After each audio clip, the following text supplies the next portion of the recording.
Good evening, families. Welcome to Pod 2's Curriculum Night. Tonight we are going to be welcoming you to our classroom.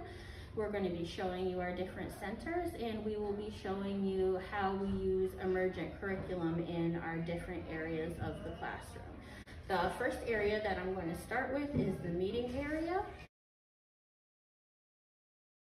In the meeting area, we have some pillows so that friends can be comfortable while we're doing morning meeting.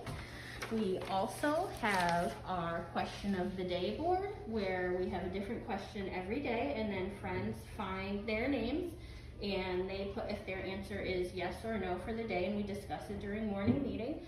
We also do the weather every day, and we have our daily schedule over here as well. Our mood meter is right off to the side so that friends can check in the morning when they come in as to what their mood is, and then also if they would like to change it during the day because their mood changes, they are able to do that as well. During morning meeting, we have opportunities for our class to come together as a community and for us to all be together and discuss our subjects for the day and how we're feeling. I also wanted to go over some of the skills that we utilize during meeting. Cognition, we work on knowledge of books, learning new songs, making predictions, reflection, developing an understanding of oral and written language. For social and emotional, we work on things like patience, taking turns, attention span, self-awareness, self-regulation, and sharing interactions with peers and teachers. For physical, it's sitting still, working on having control of our body and keeping our body where it needs to be. We also sometimes do ASL signs, so like this is more, this is all done. We put up pictures of friends who are here, awareness of body in relation to those that are near them. For language, we work on expanding vocabulary through the question of the day and through our books. Sign language, as I said before, exploring other languages. Sometimes we'll count in English, sometimes we'll count in Spanish, sometimes we'll do both. And expressive and receptive language. Creative arts, we imitate parts of songs, things from books, words or gestures. Sometimes we do pretend, exploring creative movement and dance. For mathematics, we count the friends, so that can be addition and subtraction depending on who said yes or no to the question of the day, and who is here or not here, recognizing patterns. Movement, awareness of shapes, and positional language such as in, on, up, down, etc. Also, science, discussion of the weather and colors. We ask friends to look out the window and see what the weather is like today, and then we listen to everybody's answers to see what their ideas were. Observation and discussion of new materials and hypothesis. Sometimes I'll ask friends, what do you think will happen next? And they can give their own ideas. Social studies, providing books with culturally diverse photographs and photographs of animals, recognition of self in relation to others. And those are kind of the different skills that we work on during morning meeting.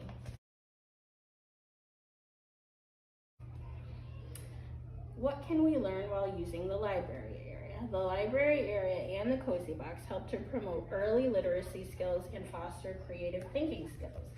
The beginning of print identification and writing skills begin with looking at books and hearing them read.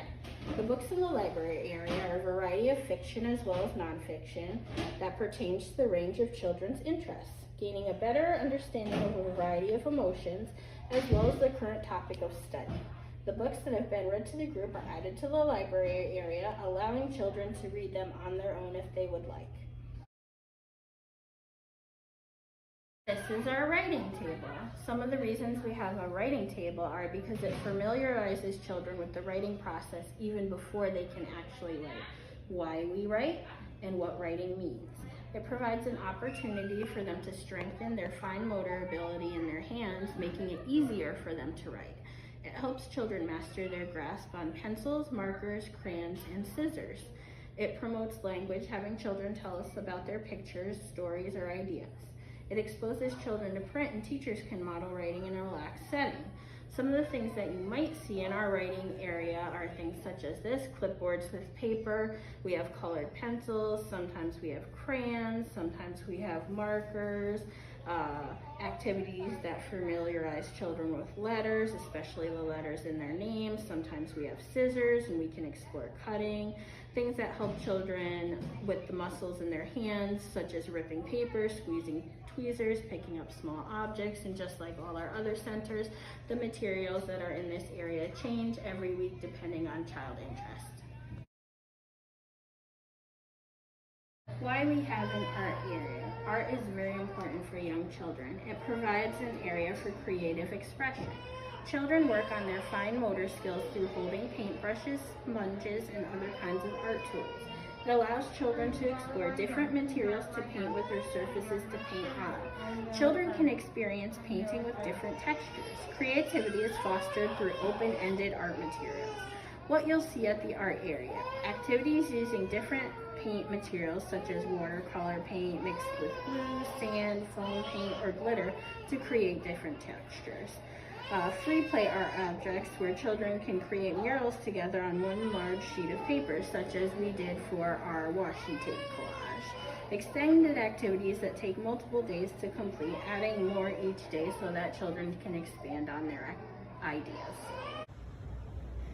When labeling children's art, we'll write it on the back of the artwork. By writing on the front, it changes the image. That's why we only write on the back. While children are working, we'll ask them open-ended questions such as, can you tell me about what you are making, instead of, are you making a cat, or what are you making? This will also be written on the back. Process versus product art. Process art has no step-by-step instructions, no sample for children to follow, no right or wrong way to create. Art is unique and original. Art should be like open-ended play where children are provided a variety of materials. This allows the children to decide what they want to make. Offer new and interesting materials. We like to add various mediums for the children to explore. What do children learn through process-focused art? Social-emotional. Children relax and focus. Oftentimes they can express their feelings through art. For example, I'm feeling happy, so I'm using a yellow crayon. Language and literacy. Children may discuss their art or write on it. Physical. Children use fine motor skills to paint, write, and glue. An example I thought of when thinking of product versus process art is, for product art, say we're reading The Hungry Caterpillar, you might give children circles that are the colors of the caterpillar and say glue them together in this order and this is going to make your caterpillar. For process art, we would do something different, like just give them different colors of paper, glue, maybe some other materials, and whatever they decide to make is whatever they decide to make.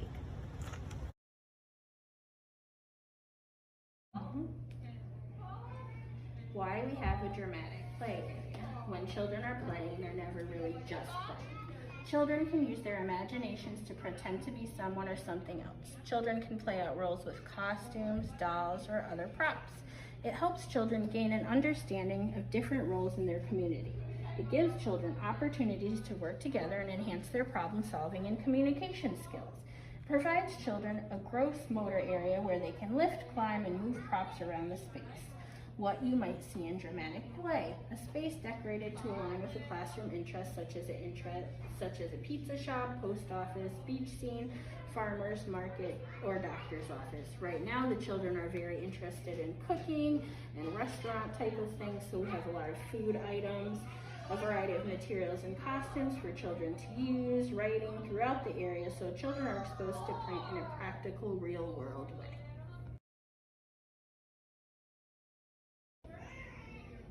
This is our science area. Why we have science is because it allows children to explore science, nature, and science concepts in a natural environment. It supports children in learning skills such as observing, making predictions, experimenting, recording data, cause and effect. We change our science materials weekly, and some of the different things that you may see here are scales with weights or different materials to weigh, magnifying glasses with fossils or nature items, which is what we have right now, pencils and paper, flashlights, insect specimens, or ramps and objects to roll or slide. Also, as you will see, our science area faces the outside. It's near the window, so children can observe and reflect on what's happening in the natural world around outside. as the seasons change and as the weather changes.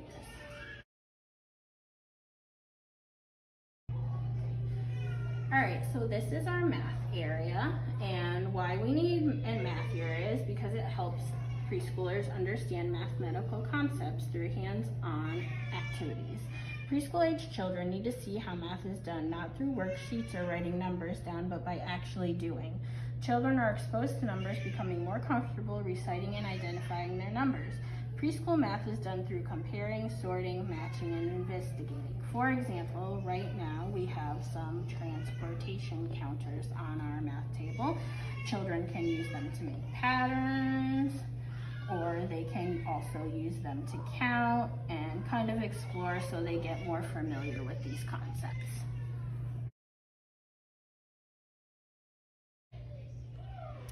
This is our block area. Why we have blocks are because children are provided with a creative outlet for building and construction. It supports gross motor muscle development as children navigate through the space and carry larger blocks. Block building offers a natural and meaningful way for children to explore and understanding space and balance. Children work together, delegating tasks and sharing ideas. It allows children to become problem solvers, working through challenges to complete their vision. Some of the items that we have in our block area are wooden blocks, which are also called unit blocks. We also have cardboard brick blocks.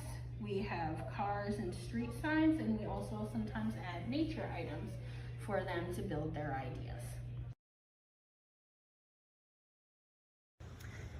Outside is an extension of our classroom. We often refer to it as the outdoor classroom. We're intentional in our planning for outside just like we are for inside.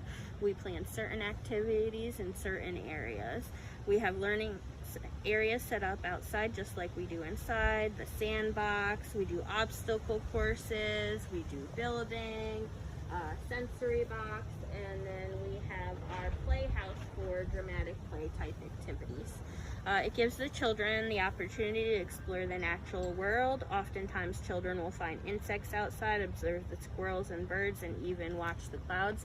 I know particularly a lot of the children in this group are interested in insects. They love to catch them, and so then that gives us an opportunity to talk about nature, how we take care of nature, why we can't keep the bugs forever, why we have to let them go.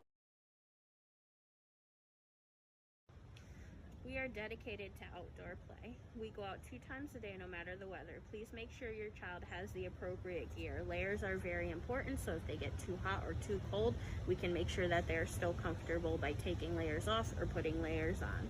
If you need any help at all obtaining any weather appropriate clothing, you can let a member of the team know, whichever teacher you're most comfortable with. And we will get you in touch with an EWBC member, and we can help you obtain the clothing that you need.